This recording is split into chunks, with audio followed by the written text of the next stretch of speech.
Now that we have the bow in a strong position, same bowstring that we were utilizing before, gave it approximately 7 to 10 twists, got it right at about 56 to 55 and 7/8 of an inch loop to loop. The reason because is this Darkron B50 is going to stretch out. Even in the position right now, it's going to stretch. And the first couple of shots, it's really going to stretch. I'm going to have to de-string it and give it a couple of twists. But the first thing I'm going to want to do, now that I've got it in this position, is some of these stragglers that I have here. I just want to go ahead and take the scissors, dress those up a little bit, just so they're nice and presentable. It's okay for you to have stragglers when you're in the braiding position. Then when you get to this position, it makes it that much easier to go ahead and go back and take care of these, dress them up, make them look nice and pretty. And then by the time you throw some bow wax on them and they're cut flush, you're never even going to know that they're there. Now what I'm going to want to do to go ahead and get my center position that I want is I'm going to go ahead and take my bow square, set it on the bow. But before that, I'm just going to go ahead and take a little bit of wax, nothing too major, just put a little bit of wax on the bowstring and burn that in, especially underneath where the servant's going to be. Get that nice and burned in. Full length of the bowstring, especially where the servant's going to go. Because once the servant goes on, that portion of the bowstring is not going to see the light of day. So what I'm going to do is go ahead and take my bow square and put it in this formation here. And that's just going to give me a point of reference. Because when I grab my bow, I'm going to need a little bit of serving down here as well. Because I wear an arm guard when I shoot a recurve. Pretty much should wear arm guard when you shoot a recurve. It's not like a compound. It's going to slap your arm a little here and there. So what I'm going to want to do is I'm just going to kind of guesstimate and say this is a good location right here for me to go ahead and start my bowstring serving. So from that point, I'm going to go ahead and take a nail and I'm going to put it right in between that black and that red wire. Or I keep calling it a wire. I should be calling it a string. Separate those. Once I've got that separated, I'm going to go ahead and take my serving, pull a little bit of that out, and I'm just going to do a simple overhand knot. Nothing too major. You don't have to get too crazy on this. Whew. Go ahead and give that a lick. Maybe should have used a bigger nail.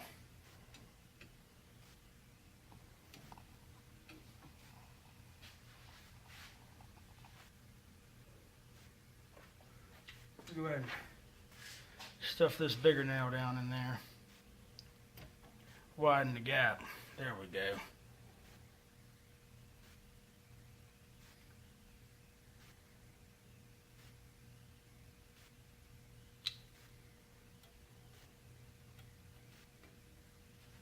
So now that I've got that through, I'm just going to take a little bit of this serving string, wind it out a hair. And like I said, just a simple overhand knot. Don't have to get too crazy on it. And then from that point, I'm going to go ahead and take those nails back out. Now what I'm going to go ahead and do is just kind of get a little start on this serving. I know this intimidates most people, but once you see it done, it's not as intimidating as you might would think.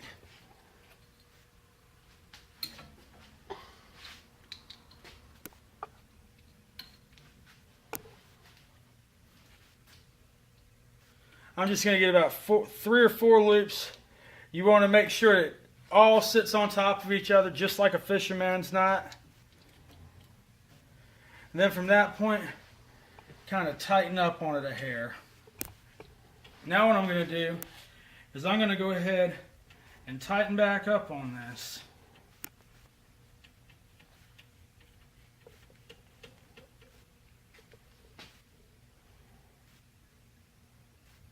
And the direction I want this serving string to serve is going to be the same exact direction my bowstring twists in. I want it to go tighten against the bowstring. I don't want it to loosen the bowstring while I'm serving it. And just let that other little string kind of hang out there for a second. It'll be okay. Now what I'm going to go ahead and do is that tag end that I had before, I'm going to lay it back over. And when I lay it over, that's going to begin me serving this bad boy in.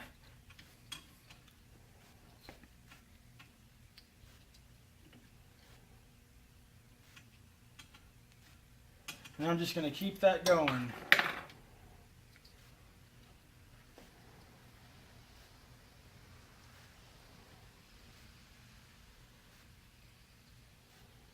And this will just start running against itself. Get you a nice tight serving on there. And you just keep doing that and doing that and doing that.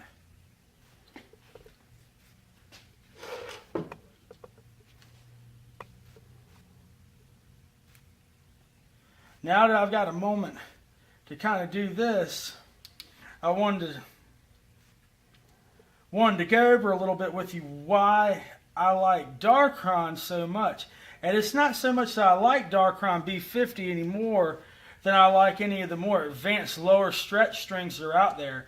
Just in my opinion, the arrow speed that you're going to gain going with some of the lower stretch strings are out there, you know, the super fast strings and things of that nature for recurves and longbows, I personally don't believe is worth the potential in cracking one of your limbs. I'll give you an example. This bow here, a cousin of mine bought it brand new in probably 1992. And here we are, 2014. I've had this bow since about 98. It was my first recurve. I've only used Darkron strings on it, and it shoots just as good today as it does back when I first got it. For me, the risk's not worth the reward. And you just keep this going. It's a little time consuming, but it looks pretty when it's done. And you just keep on wrapping that bad boy on around. I would personally suggest when you do go to get you a string server that you don't get the cheapest one that you can find. Some of the lower grade ones, and here I'll give you an example. If I've still even got it, might have thrown it away.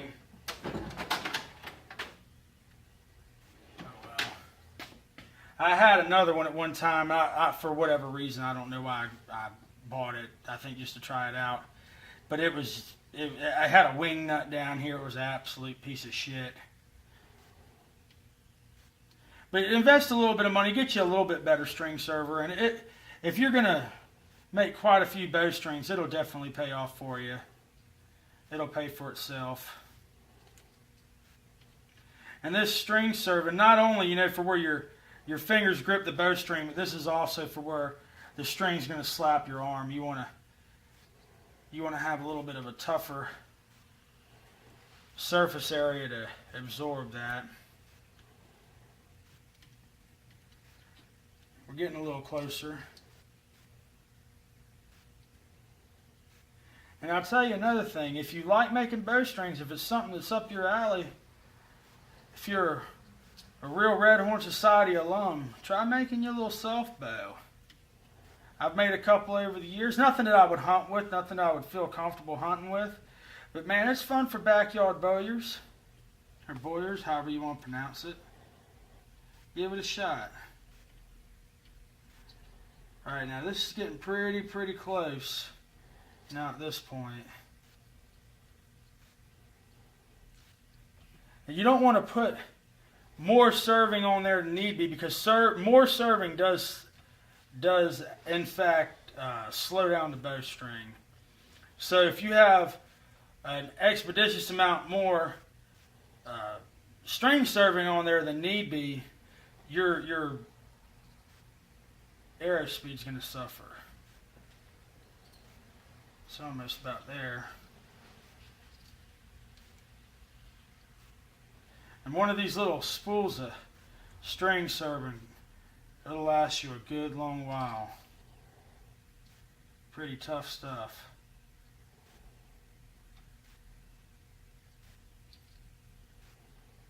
So now that I've got that position, I'm just going to kind of bring it up here and give it a look-see with my bow square. Yeah, I'd say that's pretty where I want it. So what I'm going to go ahead and do at this point is I'm going to go ahead and start my serving knot. Now what I'm going to want to do is give myself a little bit of string here. And essentially what I'm going to do is along the lines, if any of y'all are fly fishermen out there, this is more like a blood knot. What I want to do is take my string server in the down position. My string right now is coming over the top. I'm going to want to reach behind and pull this server up, down, and underneath. Now what I'm going to want to do from that point is give myself about 7 to 10 loops. Just like so.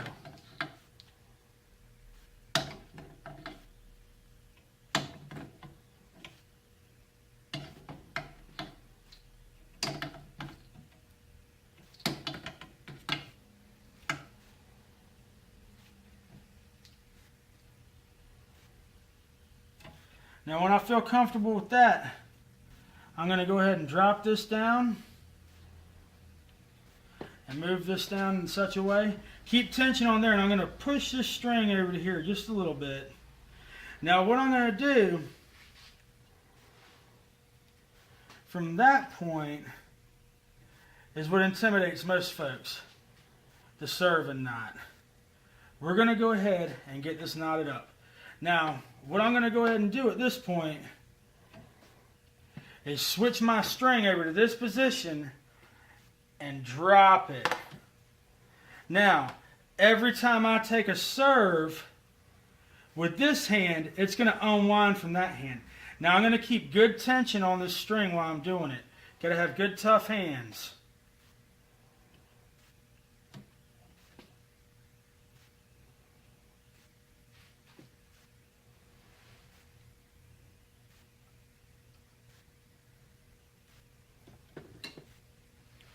Keep the tension on. Keep the tension on.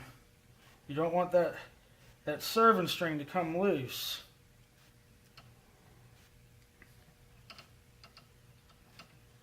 Keeping my tension.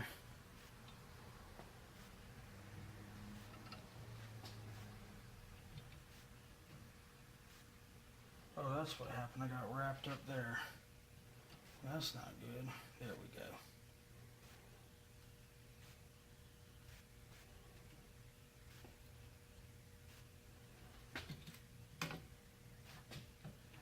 Keeping the tension on. Every time I'm taking a loop onto my serving, I'm taking a loop off of my axis until I get to the point where I'm at the very, very end. I've got about 8 loops on there. So now what I'm going to do is go ahead and take my nail and insert it here. Then I'm going to take what I had in my serving and I'm going to start pulling it through until I get down to the end. What I like to personally do is just take a little pair of pliers or something of that nature and wrap it around there just so I can get a little bit more leverage on it. And I'm just going to pull it all the way through and pull the tension against itself. And that's going to be good. Go ahead and wrap it through just a little bit more. Just pull that good and tight. Oh yeah, that's perfect. Now I've got a little bit of string left over. I'm going to go ahead and take my scissors, give it a clip, and come back with my lighter. I'm not going to want to light it from the bottom. I'm going to want to light it from the top because heat rises. I don't want it to damage my string. Go ahead and give this a little tightening too. Should have done that before I clipped the string. It'll be alright. That's perfect. I'm going to come back with my lighter with it up above.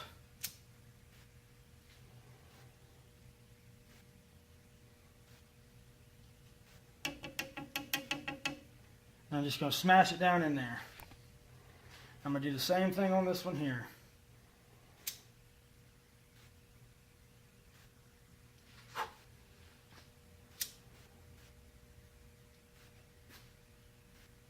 Let it burn down just like a fuse. And then get it smashed on in. Now we're pretty daggone close to a finished bowstring. That looks great. Now what I'm going to go ahead and do is take one last measurement. See how my brace height's looking, because like I said, this string is going to stretch. It's already stretched a ½ inch. ½ inch to 3/4 of an inch. Which is fine, that's no big deal. But I'm going to go ahead and get my crimp pretty close to finished product. You want to crimp your crimp an 1/8 inch above 0. Turn your crimp to the inside and do your crimping just like so. You don't want your crimp to face the outside of your pliers. You actually want it to face the inside of your pliers.